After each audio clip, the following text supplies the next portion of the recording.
जाते नहीं बाजार बाजार ठीक ना। तो तारा का पसंद है खाए में?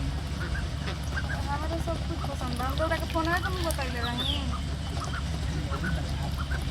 हाँ ए जी कहनी है ना चेंज कर ली के पड़ो मम्मी जी को तनी ना चेंज कर कोनो दिक्कत नहीं है राम। ठीक बात हम जाता नहीं ठीक ना। कौन रसगुल्ला ले ना सुनी ना तरो के रुकी कुछ देर काहे के हम कोई के चीनो तुम बानी माने कि मम्मी जी से तो कभी कल बात भइल बा फोन पर तो हम ना मम्मी और कोई से कोनो दिक्कत नहीं ठीक ना। सब अपने बटे ठीक हम जाते नहीं ठीक ना। जल्दी लेके आओ तनी मम्मी लगले आई हम का लेके आई और स्पंज रसगुल्ला ले लें ठीक ना। दूधवा वाला लेके आई ठीक बा ठीक बा। ए कहनिया ला ला देखो मछली ले ली ताजा ताजा। होय देखो देखो आई मछली ही एकदम ताजा मछली ही है। ए करे तहर मम्मी जी वही मैं कस दी होती है मैं जिमकिया में कस दी अब्बा कातना देखो तो सब चीज है बढ़िया चीज है। बियाह के दिन हमने किया कुल बनेला आदत डाल लो। मम्मी जी मार दी तो बुखार तो लीजिए हमारा ई कुल नहीं बना अरे ना एक का हो के देले हां देख मछली भौजी से बनवा कोनी है लो भौजी बना बताई। हां देखी आ तारा अपना हाथ से काट के बनावे के बा। और कहां जाते रे मैदा मम्मी जी हां अब चले ने लेके आई नहीं हम मछलिया हां देखा देखा भौजी बनिया रे पकड़ के देता माई के देख हमारा घर ए कनिया ये रीति रिवाज अपना हाथ से मछली काट के आ खूब चटपटा बना के आ सब पलुआर के खियई ह आ तनी मरचा ओनगे जीरा मर्च पीस दिया आ लहसुन ठीक बा ना खालू का हो जानता हूँ हमने घर के मछली सुबह से तो अब काटे काटे के बाद तोहरे धोवे के बाद तोहरे बनावे के आ बाद जहां ना बुझाई ता हमने ले पूछी हम भौजी बता दी हम तारा के तब का काटम जी तो हमारे कहां से आई हे ए भौजी कहां से नैहर में जाके से लेके आवा खुआइल दीदी का मुड़ी कर दे देखबा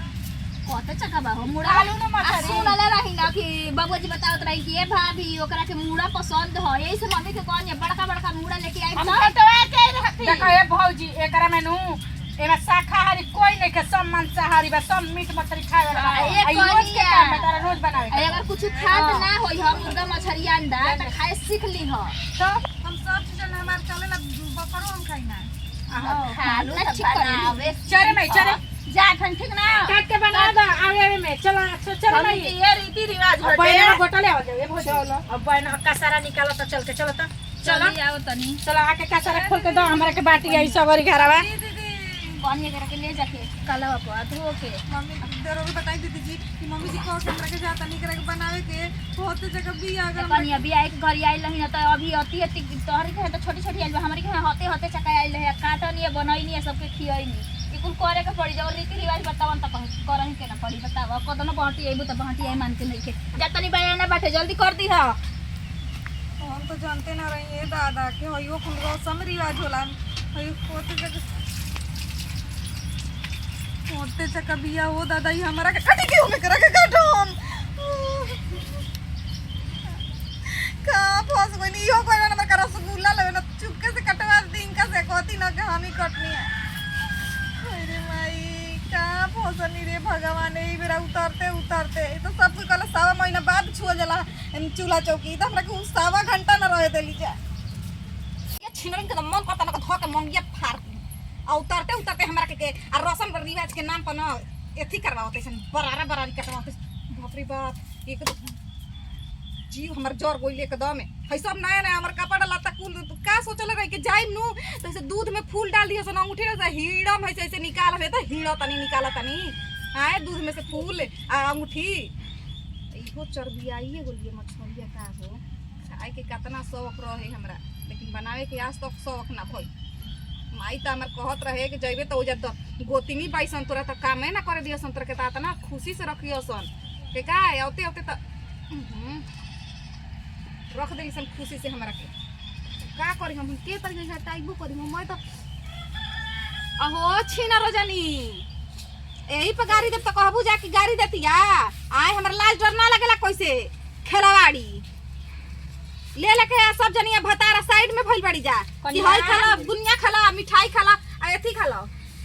अभी कटाइल ना हो धकतार मंगियो फाड़ देबे चिन्हत नहीं को हमरा के नाम के आगे जी लगाओ ठीक ना तहरा बल में फुटर फुटर तबे दबा दे न ये मर्जी में फल फला के समझ लो कि ना कितना प्यार से बोलता नहीं आ कदर मंगिए फाड़ दे कौन ते है आ तो हरी भतारा के का रहब कौन है रे तू कौन हैस रे? ते कौन चिन्ह ले, हैस? ये देख धोके अब बस हमर से लगबू तो जानतो बार अभी देखा अभी नया नहर कनिया बड़ना साल भर में 6 महीना आ के अपन रहन चिन्हा देलू हमरा के कितना प्यार से बोलनी है तोरा के आ कि कनिया मछरिया काटा गइल कैसे बोलल जाला? तर के बोलैला बेशरम बेहाया बेरज कहीं की अबे अरे क्या करतौ जहो और रे हयो ही तर है बर्तन सर्तन परल बाटे ई इहो धधाइल वाली है इहो धधाइल वाली है ना के है आ धर दी कोहा घंटे लागे करे पर तू ना बतले ना समझैले हे ऐसे मत कही बात सुन ली पहले ठीक नु कलो के कहला में नहीं थी अब बुझाइला बुढ़ी तू मुंह जाले चपलू से मजा रह जा हमरा से ना मछली कटाइया ना काट ते त अपन लूर लक्षण दिखा देलू तो कैसे रह जाला कैसे ना रह जाला आई है जेठानी से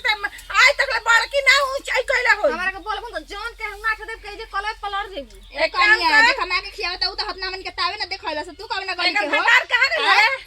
रे बड़की बाप ने ये संस्कार देले बका कि कैसे एकर करके भंडार कहाँ गइल? हम तो नहीं कहा मरे गई ना